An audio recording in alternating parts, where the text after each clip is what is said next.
Welcome back to Extra Literary Affairs, a podcast for the lit curious reader, because why not read a little of everything? I'm Joey Kelly. And I'm Jennifer Smith.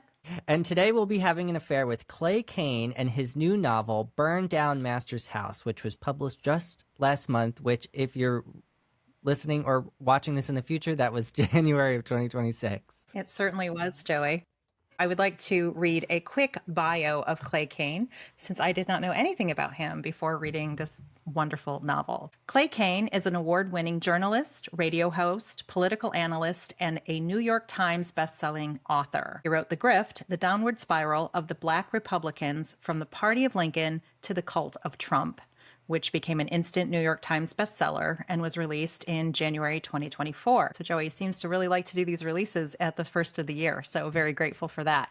Clay is also the author of Live Through This, Surviving the Intersections of Sexuality, God, and Race, which was published in 2017. Also in 2017, The Clay Cane Show, a political talk radio show, launched on Sirius XM's Urban View Channel 126. Clay is the co-editor and contributing writer of the 2012 anthology For Colored Boys Who Have Considered Suicide When the Rainbow is Still Not Enough, Coming of Age, Coming Out, and Coming Home. Additionally, he contributed to 2013's Where Did Our Love Go?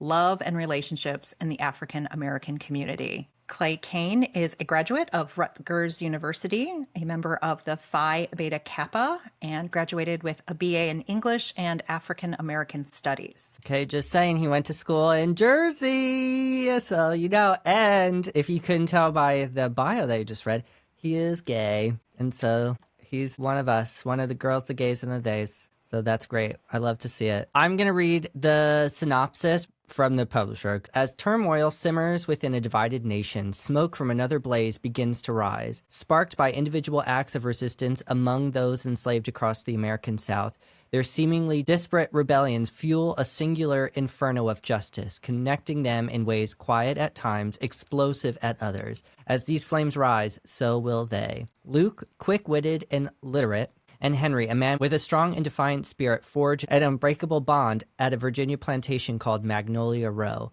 Both seek escape from unimaginable cruelty, and sure as the fires of hell, Luke and Henry will leave their mark, sparking resistance among the lives they touch. One is Josephine, a young, sharp, and observant girl who wields silence as her greatest weapon. A witness to Luke and Henry's resilience, she listens, watches, waits for the moment to make her move. Then there is Charity Butler, her husband, a formerly enslaved man who proved his ferocity as a young boy standing along Josephine. At his encouragement, Charity fights for her freedom in court and wins, only to battle a deeply unjust system designed to destroy the life they've built.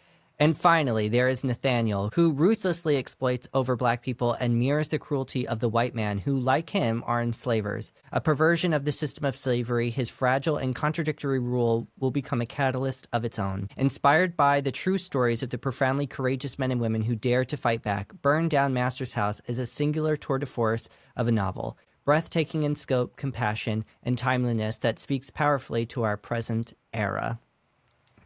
Yeah, thank you for that, Joey. That's all you need to know. So now that we know what this book is about and who Clay Cane is, Jennifer, why don't you tell us what you thought about this book? Oh, Joey, I am happy to talk about this book. I decided to go in completely sight unseen. I listened to the audiobook. I didn't read a synopsis. This is what we're reading. Joey has a plan. Let's just go for it. So when I started reading the book, the author in the introduction has a lot of historical facts. He talks about unity. He talks about what the purpose of slavery was, how to resist, acts of rebellion for everyone. It's not a single issue. Everyone has this capacity within them to make these choices. This is right up my alley. I love everything about this. And then we went from historical fact to a fictionalized account that was based on historical facts. So this is historical fiction, but these characters were, as he explained in the story, drawn from historical record, from family lore, from a lot of different pieces combined together to create these characters. I love the characters.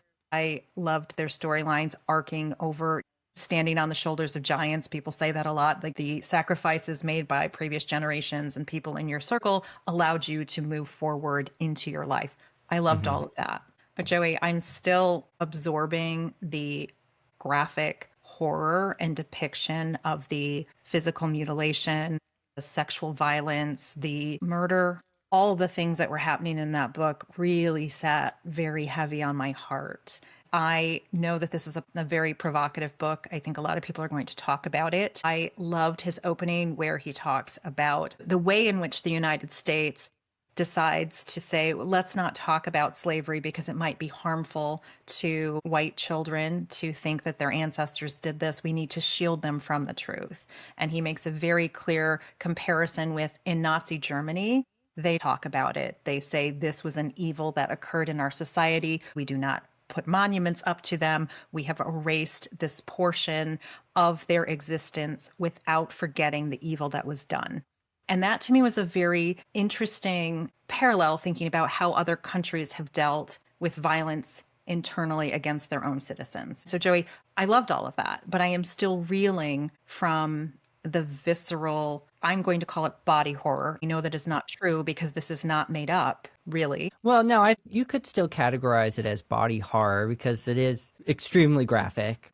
But effective. If the author's intent was to grab me by the throat and say, do you believe these things happened? Because they did. You didn't do it yourself personally, but if you are still perpetuating this racial violence, these attitudes, the prejudice that is inherent in some people's background, you're just as bad as the people who physically perpetrated these crimes against humanity. Joey, I'm going to stop right there because I know we're going to talk a lot more about it, but I'm curious, how did this land for you as a book? I love this book. It was so good. Okay, my only complaint is that I wish it was longer because I want each of the characters to have their own separate book that's about 500 to 600 pages long. Okay.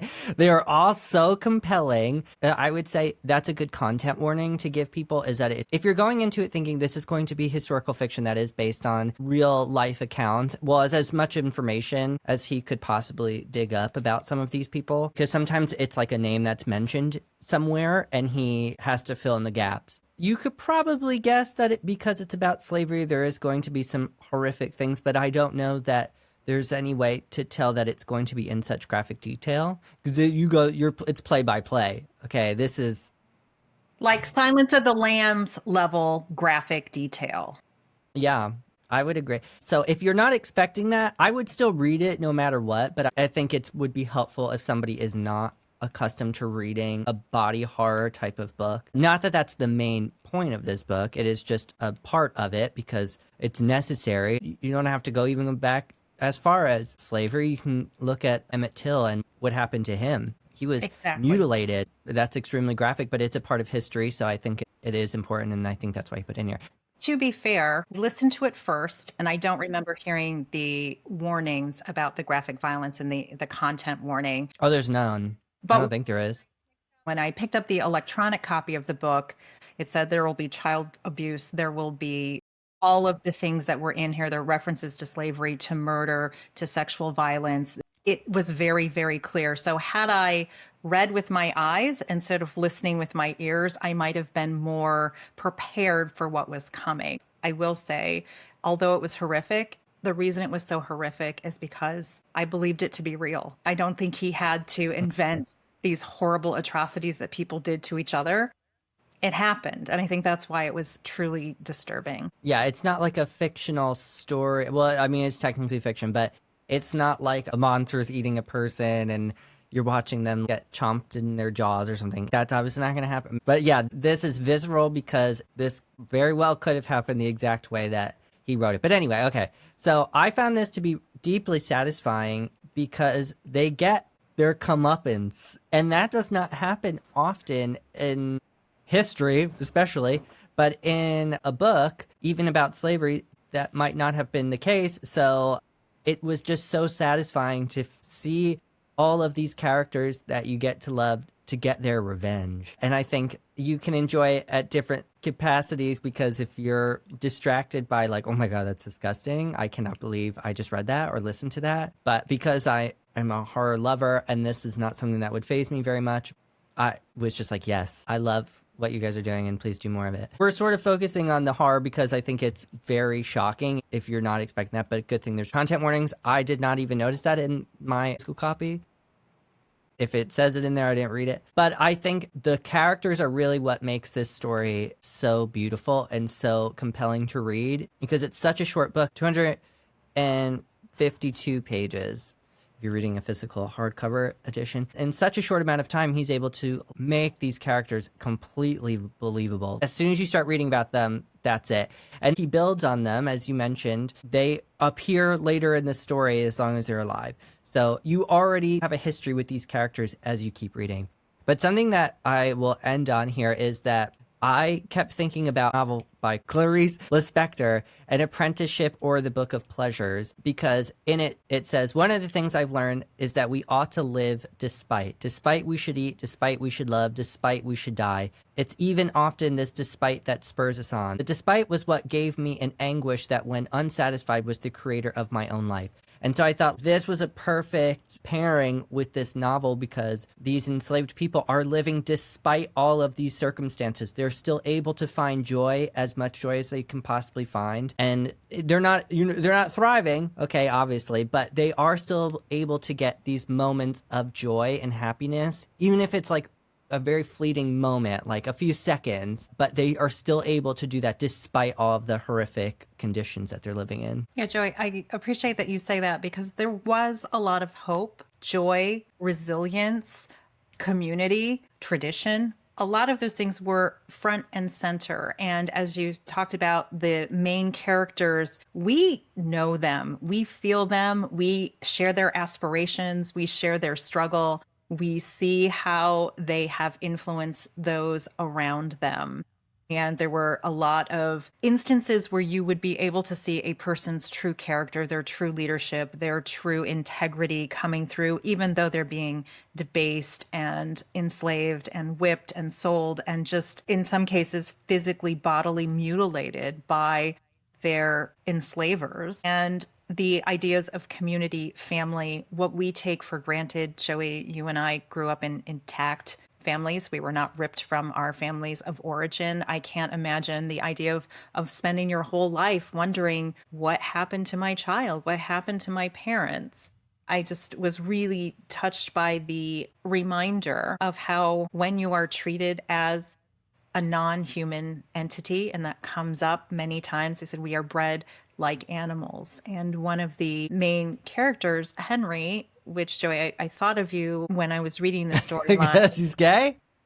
Because there was that, we've talked about this before, that this is something that is still a little bit outside of my comfort zone. I'm growing into being more comfortable discussing this like I would discuss any other topic. Mm-hmm. That they were homosexuals who found each other. But the reason that came up is that enslaved people often did not have a choice of who they were intimate with, because they were being forced to reproduce. Henry was with his partner, the person they assigned him to, and she's like, you have to get me pregnant. If you don't get me pregnant, we're going to get sold. We're going to be beaten. This is horrible. We find out later that Henry is also a homosexual man, so that also probably did not help with his procreation prowess with a woman. She's like, you have to make a baby with me. And he's like, we're not making a baby, we're making a slave. And I can't do it. My heart broke for him. We often talk about choice, bodily autonomy, do you have consent? All the things we talk about, all of that was stripped away. All of that was stripped away. And it wasn't even a consideration. And that was what was heartbreaking. But as you said, the fleeting moments when he has a true meeting of the mind, and he was like, I kissed a boy and I liked it, right? He kissed a man and he was like, that's the first time in my life that I wanted to do something just for me. Just for me. This is what love feels like. This is what desire feels like. This is what I feel like. And I was just like, oh yeah, I get it now, Joey. Thanks. All cleared up for me. Is nice. Yeah, there's so many different directions I can go in this. It reminds me a lot of The Color Purple. The Color Purple obviously doesn't have anything to do with slaves. I mean, Celia she's not really there with Mr. because she wants to be. But anyway, She's not literally a slave, but it gets really washed out in the movie. It's hinted at, but it's not really explored, probably because it was made in the 80s. And even in the musical, it doesn't really get explored as well. It's such an important aspect of that book, and I swear it's coming back to this one, is that Celie and Shug Avery have a sexual relationship. And so Shug is the one who introduces the idea to Celie that sex is meant to be pleasurable because she's raped by her dad, who is not her dad. She didn't know that until the end. But anyway, it doesn't matter. Spoiler if you've never read it or seen it, because that's a big spoiler. And then her husband, Mr. or Albert, that's marital rape. There's no consent here. She's just letting it happen because she has no choice.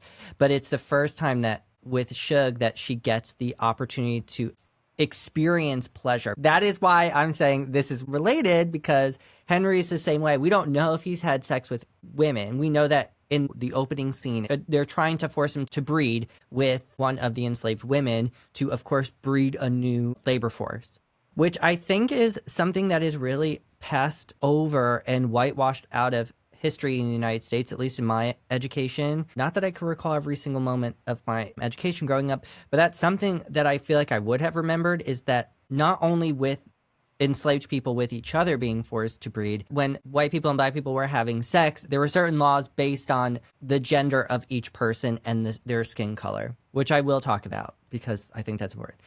So we don't know that Henry has ever had, like I said, sex with a woman, but we do get this very joyous moment, and it's sort of like the anticipation build. It's a romance between them in very horrible circumstances, but it is such a beautiful moment. We've all had those feelings, unless you're asexual and you're aromantic, that you've never had those emotions, but a majority of people have had those experiences, no matter your gender or race, whatever, where you're getting to know someone that you kind of have a crush on. You're like, oh, eh. They like touched my shoulder, or they gave me a hug, or you just like a kiss on the cheek or something. It could be very small. It doesn't have to be actual sex. And we get to experience that with them, this sort of courting experience that they have with one another. And I think that's great. But before I go on to really delve into what I'm about to talk about, is there anything else you want to add? Because I'm going to go full throttle. I do, because there is a whole bunch of things that came up for me. Last year, we read Ring Shout, which references some of the prejudice, some of the racial issues. Now, that was a very different type of novel. As you said, it had these science fiction elements to it, but they referenced the movie The Birth of a Nation. And in the introduction from this author, he was like, you need to know what was going on in America. He references A Birth of a Nation. He references Gone with the Wind. He references a lot of things that we have incidentally brought up as conversational points in our channel. We talk about these things. And the fact that this was all concentrated into this novel, I thought was very beautiful. We talked about love of all forms, parental love, the love between siblings, homosexual love, heterosexual love, the love of a child to end the life of a suffering parent, to put that person to rest at her request, was heartbreaking. She's like, please let me be released. This is the one thing that only you can do. And he knew there was going to be a consequence, because you don't, quote unquote, take someone's property, which is how they were considered at that time, legally and morally for a portion of the United States in those 1800s. That there was going to be a consequence. So we're talking about murder, we're talking about euthanasia, we're talking about freedom, we're talking about, at one point, one of the main characters said, we're not going to put a bullet in this guy right now, because that would be mercy, a bad guy. He deserves to suffer. Justice will come when this person has received physical pain in the way he had given it to us for so many years. So there were a lot of big moral questions being rolled around on both sides of the equation. We do find some white allies who were helping enslaved people. We talk a lot about Pennsylvania, the Underground Railroad. I was very proud to be a Pennsylvanian at that moment. They like, yeah, there were some progressive ideas happening, but even so, they bring up Thaddeus Stevens, who started out being like, I'm just following the law. And then he has a crisis of conscience to say, I followed the letter of the law, but this feels wrong. What I did, what I allowed to have happen was wrong. And then, as the author puts it in the book, I haven't checked the historical record, but it sounded true to me, that Thaddeus Stevens then became a champion of abolitionist rights. The reason I bring this up here, Joey, and you'll probably go further, and I promise this is my last point on this, that even when a person started out, as we would say, on the wrong side of history, who thought they were just doing their job, he was following the letter of the law, he had an attack of conscience and he was able to change his behavior, change his views, and help other people see the right path and move it forward in a better way. So I think in that way, there was redemption of a person who was misinformed or was able to change their mind on something really important. I see what you're saying, but Thaddeus Stevens spent 10 years doing this, and he knew he was doing the wrong thing that whole 10 years. I didn't say it was quick. I give him a little less grace because although, yes, he then goes into Congress and then he's an abolitionist and he's fighting for equal rights, he does spend 10 years that he could have turned back, and he didn't have to take that case to begin with because he knows that Mr. Bruce is a bad person and that he should not do it, but his ego gets in the way because he's like, you could make history. You'll be in the annals of history if you take this. I could just go down a rabbit hole for literally anything in this story, but I do want to go back to the queer representation in this book because we have 3 queer characters. We have Luke and Henry, of course, and then we have Junior, who's, of course, an antagonist and a horrible one at that. So we can go back to the issue of obviously there is no consent when you're enslaved. That's not on the table and it's not an option for you. And we know that Junior has Luke as his personal sex slave, basically. Not basically, that's literally what he's doing, along with other duties that he does around the house to clean up his disgusting room. But we know that he literally chains him to his bed when he has to sleep, and that's just not making it any better. Junior makes Luke commit sex acts on him, and of course there is a lot of rape that is included in that throughout the years of his life. So again, we have this experience that parallels The Color Purple with Celia, as I was saying before, because we get this very beautiful moment where you can experience the understanding of like, oh, this is what this was supposed to be like. It's just so heartbreaking because sex is obviously is supposed to be an enjoyable experience, no matter who you're doing it with, as long as it's consensual. But you get this relief and this joy with the characters as they get to experience what are these things supposed to be like in a perfect world. I mean, he gets that with Henry, which is unfortunately very short-lived because Henry dies at the end of their chapter, which, like, come on, man. You couldn't get kept him going? Also, if Clay Kane ever listens to this or watches this, please write a contemporary romance for Luke and Henry because I love them and I want their love to exist in a different form where they can live happily ever after.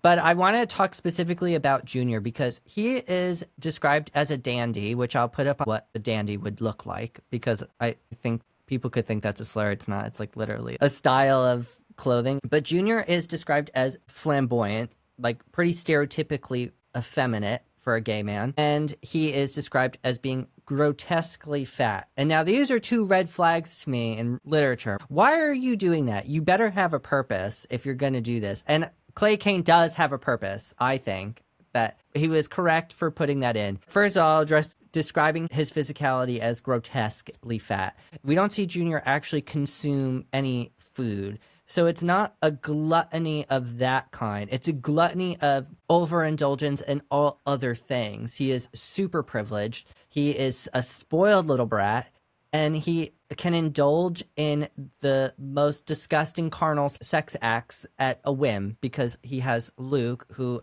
cannot say no. And let's just say the disgusting carnal acts are non-consensual acts because we don't make any judgment as to what people do when they are consensually done. Just wanted to say that on your behalf because I know you're very clear on anything 2 people want to do together. Awesome if everybody's down with it. Yes. I think that men should have sex with each other. I will always advocate for that when it's consensual.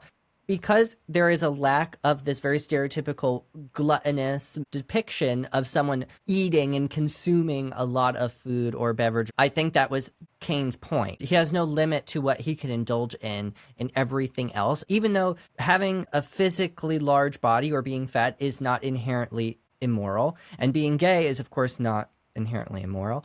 But in Junior, these 2 characteristics that are, I would go to say mundane, really, because that's not interesting characteristics in someone. Those characteristics mean nothing for them as a person. Every characteristic of Junior will mutate into something wrong or evil because he is an inherently evil person.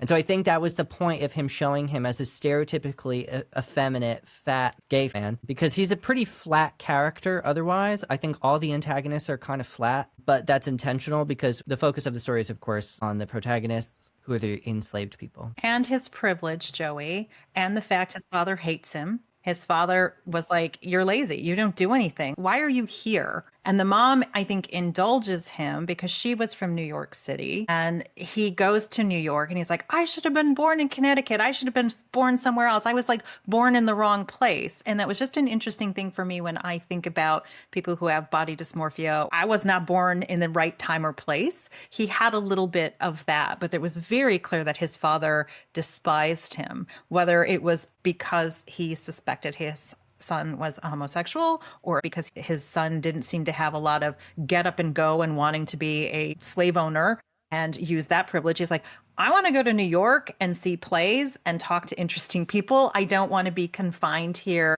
in this very small, suffocating." He couldn't be himself either, right? He couldn't really be himself. And I just thought that was very interesting, Joey, because I think one of the things that you wanted to bring up, and I'm really curious about this, is how gender is also represented here. So the mother of Junior, very feminized female, Miss Kitty, she didn't like being stuck on the plantation either. She was like, "I gave up everything to be here, and I'm not free either." And the author spells it out in big letters, the power dynamics between white women who were complicit in slavery, what they got out of that arrangement, because they too were not free. You're just teeing me up.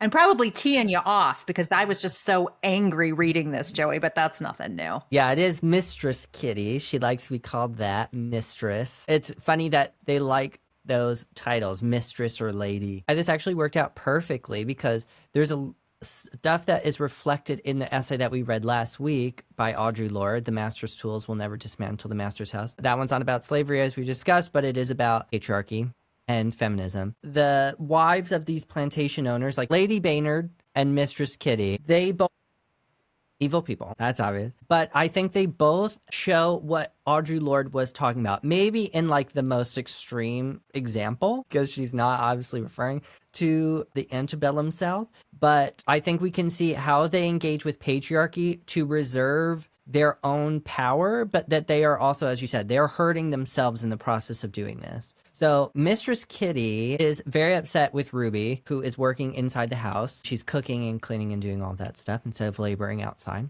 because her husband, Montgomery, is sexually attracted to Ruby more so than he is to her. There is a scene where Ruby is supposed to be bringing Mistress Kitty her breakfast at a certain time, I think it's like 6 a.m. every single morning, the same exact meal, and this is just a routine. So when Montgomery, for some reason, decides he wants to rape Ruby this morning. He was hungover and drunk, Joey. They made a very good point. He was very hungover and drunk, off the routine. Yeah, so he was just feeling extra evil that day, so he decides to take Ruby aside and he rapes her, which makes her late for delivering Mistress Kitty's breakfast. Once Mistress Kitty finds out where Ruby was, she's obviously upset for many reasons, but she's taking it out as if it's because her breakfast is cold. She takes Ruby outside to the whipping post and she whips her. But Joey, I just want to stop you there because Miss Kitty does not acknowledge out loud to us, the listeners, that "I know you're late because you were having sex with my husband." Not because you were having sex with my husband, because my husband was raping you. Miss Kitty seems incapable of articulating that. There was nothing that she could do to stop it or chose not to stop it. So there was this subdued rage that she had. And she's like, "Well, the only legitimate way that I can express this is that I can chastise you for being a bad enslaved person to me and screwing up my breakfast." So I think that was just that complicity of women and others in the household who knew exactly what was going on, but nobody felt they had the power to put an end to that guy. Yeah. And I just want to read a little bit. There is a scene later on where Ruby has gotten pregnant from Montgomery, which is obviously going to happen. And she self-induces a miscarriage in herself by drinking castor oil, which I've never tried to drink it, but I can bet you that's disgusting and that it takes a lot of determination to do that. Are you reading the whole quote, Joey? Because she didn't just take castor oil. Spoiler alert, it wasn't just the castor oil. She said that she took an implement and inserted it into her uterus and destroyed her inside reproductive capability because she said this is never going to happen again. And I'm tearing up just like thinking about the extreme measures that that woman needed to take. And then I flashed to 2026 when there are American citizens with all of their rights, supposedly, may not have access to reproductive services that may resort to something very similar 200 years later. I'm just enraged. As a woman, it was just such a heart-wrenching thing to know that she was like, I'm taking away the opportunity for me to ever have to feel this way again about losing a child that I didn't want. And she risks her own life to do that because there was no way she could have known that she would have survived. I think she felt pretty confident that she would survive it, but she couldn't tell for sure. She couldn't see the future. As she's miscarrying and a doctor is called in because Ruby is supposed to be working, obviously, she does not get time off because she doesn't feel well. And so Montgomery says, oh, this is women's work. Mistress Kitty has to go and oversee what the doctor will say about Ruby. So it says, Mistress Kitty had convinced herself Ruby held a power over her. She was blind to her complicity. Her unearned place in a world that valued skin over character was her cover, her shield. But she was also a woman, and that meant she was not a full citizen. She was owned by a man who saw her as a keeper of his house and nothing more. Her womanhood was a brand, marking her as property, but she saw no solidarity with Ruby. Mistress Kitty was both the oppressor and the oppressed. She'll be okay, though, Mistress Kitty. I gave her some medicine and she'll be right back to work. The doctor left with Kitty, still fixed on Ruby, with her eyes shut, her breath labored. Look at me, Mistress Kitty ordered, her voice tight. Ruby opened her eyes, meeting Mistress Kitty's green pupils with a hard stare. Mistress Kitty didn't want to feel pity, didn't want to feel anything at all. She only blamed Ruby and could not accept the part she played. Need you back up. Work to be done. Kitty turned to Henry and Luke. Y'all clean her up, then get back to the kitchen and work. Josephine, gonna have to cook in the meantime. She been watching long enough. Wood needs to be chopped. Animals got to be fed before nightfall. I read that because I think that's exactly what Audre Lorde was referring to. Again, I think this is an extreme example, and it's, of course, fiction because we don't know that anyone actually said that. She said it's Ruby. Okay, that's my point. That is a good example of Mistress Kitty feels like she has to make a decision. She has to either side with the patriarchy and white supremacy, or she can lose her place. If she tries to side with Ruby and says, I see you as a human being, I see you as a fellow woman who has had to withstand sexual assaults and rape by her own husband repeatedly to the extreme that she self-mutilates herself in order to stop the abuse. Which, does it stop the abuse in the end? I don't know. I mean, obviously he gets killed. Spoiler alert, Montgomery is murdered. So we don't know. But could that have happened in real life? Absolutely. I'm sure that did happen. And I'm sure it didn't really stop it. Oh, Joey, I love the direction that you are taking this conversation because that is exactly what came to mind as a compassionate person. I felt sorry for Kitty. Yes, she was participating in something extremely evil, but she was also being cheated on by her husband. She couldn't have free travel to New York to do the things that she wanted to do. She had a son that was a disappointment to her, we assume, because her husband was unkind. If he was unkind to others and was hateful towards his child, I'm sure he wasn't a real prince to his wife either. And she's like, okay, I may have white skin, but I can't vote. I can't work. I have no money. I have no means of escape. Montgomery said, I want everyone to see what happens when you try to run away from me. Even you, my wife. So take a good look. You come out here. You think you're so free? No, it's all about me, the white enslaving man, patriarchy head here. And everyone else, you just know what's coming. That was very haunting. We talk about suffragettes and the right to vote and how long it took in the United States for women to be recognized as equals, to have property rights, to be able to divorce their husband in abusive situations, to be able to control their reproduction. And it's just, I think, sometimes easy for a modern audience to forget about how little a woman could control in her life even 50 years ago. Yeah, I mean, I guess really Mistress Kitty doesn't have too much of a choice. I think she could choose to not be cruel to another human being. I don't think she can stop the institution of slavery as a singular white woman in the antebellum South. Certainly not. She has no rights. She does not own any of her property. She doesn't have access to money. I don't think that excuses her behavior. Like I said, she could choose to treat Ruby with kindness. Obviously, it's a difficult situation. She could still choose. That's my point. Kindness is always an option, right? That's always an option available in every situation. You could choose to be kind, even if it comes at a personal cost. Yeah. Part of what I was talking about earlier was the bell hooks quotes that I was going to quote are from her book, Ain't I a Woman? Which, by the way, I've tried to get copies of. It's like $45 because it's an academic text now, which is great because it has multiple editions. I guess like new forwards are coming out or whatever. So it's very expensive for a book. But I did get an audiobook copy, which was still $20. I get it. Bell hooks is important. Feminist, historical woman. I will pay the $20. There is a free edition of this book, Ain't I a Woman, online. You just Google it and it's there. It says the virulent attacks on slave importation also led to more emphasis on slave breeding. Unlike the offspring of relationships between black men and white women, the offspring of any black slave woman, regardless of the race of her mate, would be legally slaves and therefore the property of the owner to whom the female slave belonged. So my point in gathering that quote was that was something removed from my education about slavery, was the motivation was not always sexual. The plantation owners, I think there was also this motive that we get in the beginning of the book is to say, I need to be able to create a new labor force for free instead of having to pay for them. You can just get pregnant and I can have as many as I want. Bell hooks also writes, rape was a common method of torture slavers used to subdue recalcitrant black women. The threat of rape or other physical brutalization inspired terror in the psyches of displaced African females. So my point in reading these things is not to just bring up some of the worst parts, but is to say that it was interesting to me to think of the motivations of the oppressive class, which is, of course, the white landowners in this part of history.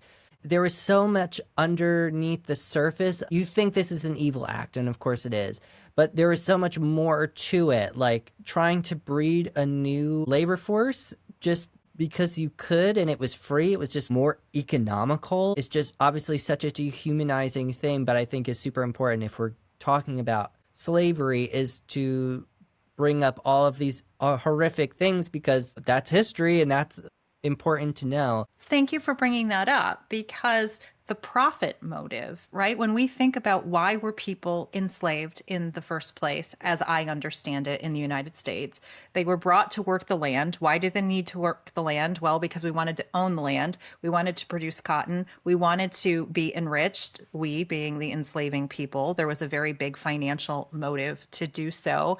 And to your point, in one of the later chapters of this narrative, Burn Master's House Down, Clay Kane takes us to a scene where Nathaniel, who is a black former enslaved man who bought his way to freedom, and to that point, I believe that they said that his father was a white slave owner who impregnated an African-American enslaved woman. We'll set that aside for the moment.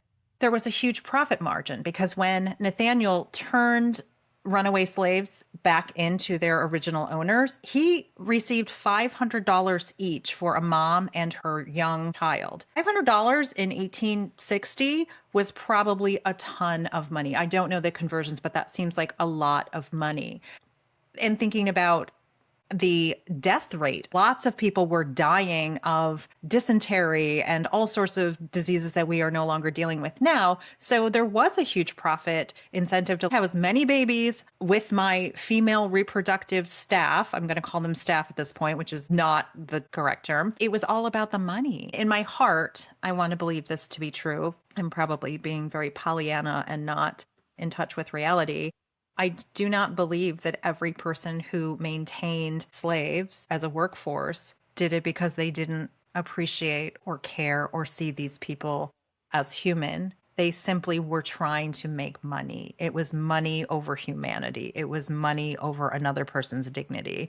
It was prioritized. And so that just, I hate to say it, it rings a little true to what's going on in our economic circles now with our bazillion millionaires and a lot of people who can't afford health insurance, for example. Yeah, I don't know if I believe that anyone who owned slaves was like, I'm just in it for the money. I'm not really in it for the cruelty. I mean, they had to participate in the cruelty, whether they think they liked it or not. If you didn't like something, you could have just not done it. I don't know every single historical person. I don't know about every single plantation owner who owned slaves. So maybe I don't see it. You know, if they act like the billionaires of today, then they absolutely are in it because these people are fucking psychopaths and they will do anything they have to do, even if it's hurting as many people as possible, which I think is a good parallel to make because the ruling class of today is the billionaire class instead of plantation owners, where they take all the resources and then give nothing back. I know we're running out of time here, but before we end, what was your favorite scene that brought you joy? Because there are a lot of moments of joy. I feel like it ends on a happy note, if nothing else. But does anything stick out to you? There are two. So I'm going to start with the episode that happened at the end of the novel where Charity and Larkin meet for the first time. She sees this man as a blacksmith, a free man in Gettysburg, Pennsylvania, doing his own thing. She's there with this white woman rented Charity out from a slave owner, Clara. Clara's down on her luck. She's got her own issues. She's not doing great. Her husband ran off, left She her. sees what happened with patriarchy when she engaged with it and what happened when she walked away from it. And she got the shaft. They are out of luck. They're like, oh, where you're going to get your job? She hires herself out as a seamstress. She's like, is 2 or 3 miles down that way. And it's like, in this heat. So Larkin Butler shows up and he was like, I couldn't let you find ladies walk in this heat. Let me just go get my carriage that I happen to own. Thank you very much. And I'll just take you to where you need to go. So they had their own private horse and buggy Uber ride by this very charming gentleman. And Charity could see that there was something very special and unique. She had never experienced anything like that before. And so he did a very low key signaling to her. I'm a good man. I could take care of you. We could build a life. And that sweetness of them falling in love, of her giving over of her heart and soul and body to this person to build a future together. I was just like, yes. Just like every other human being wants to be loved and accepted and cherished by another person and should have the freedom to do that. That was beautiful. Oh, I love that so much.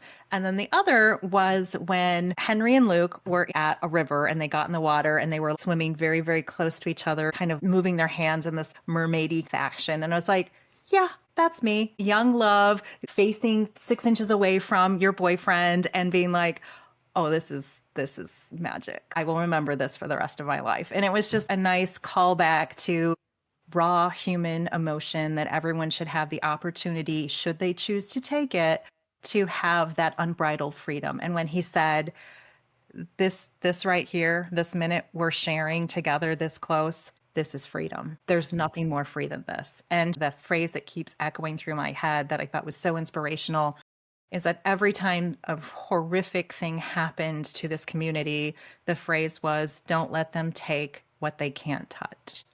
My soul will be unscarred by your evilness. You can take my body, you can take my freedom, you can steal my child, you can cut my hair, you can do whatever it is you're going to do to me. But the soul of that person, should they have the wherewithal to say, you didn't touch me. You touched this, but you didn't get me. That's how that entire community survived. Those are good moments. Okay. How about you, Joey? Mine is kind of a sad moment, but I felt like there was actually happiness in it. So in the end, Solomon, who is one of my favorite characters, I just love him, is at a plantation that he ends up at. We learn much later where he ends up in after Magnolia Row is burnt down. As they're overthrowing Nathaniel, the 3 Union soldiers come up on horseback, and there are, of course, 3 black men, and he recognizes Luke. And in this moment, there is a line that Kane writes that says, it was a cry of boyhood.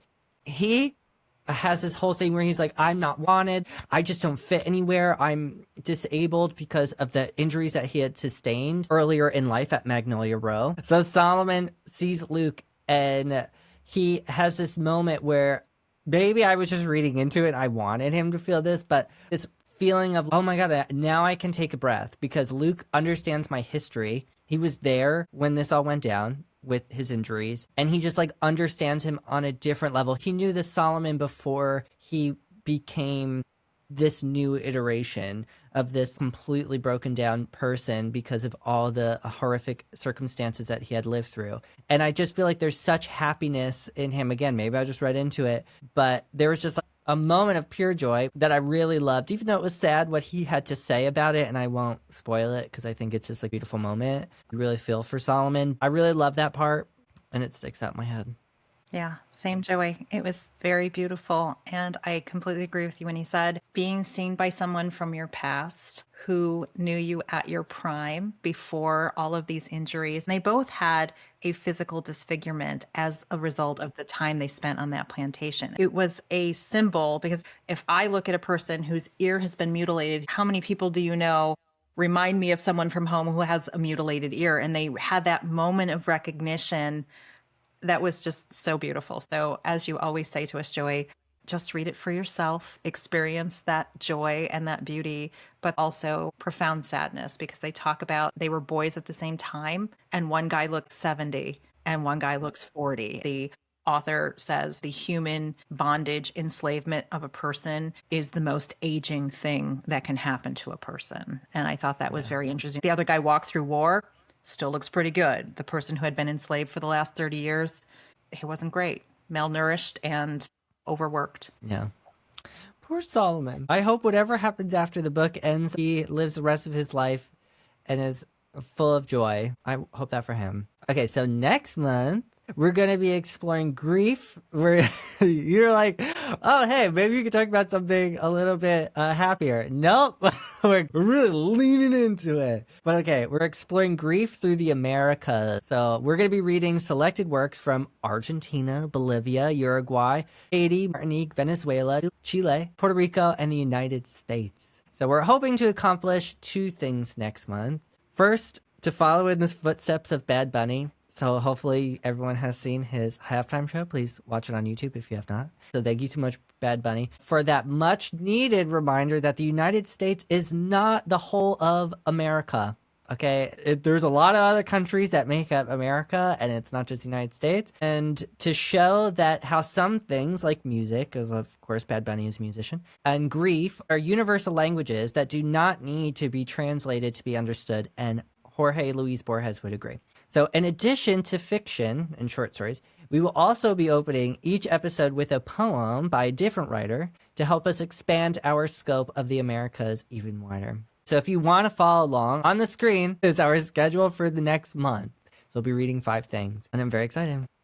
Yeah, Joey, I know this sounds weird to say, but I am really excited to go on this grief journey with you.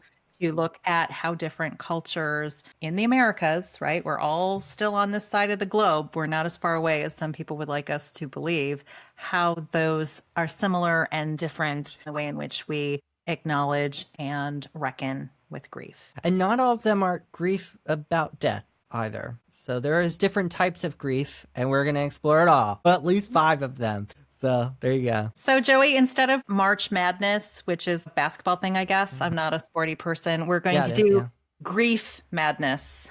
All the forms of grief. You can fill out your brackets and see what you think what we're going to end up on, but that's what we will be doing in March. Looking forward to it, Joey. Bye. Okay. Bye.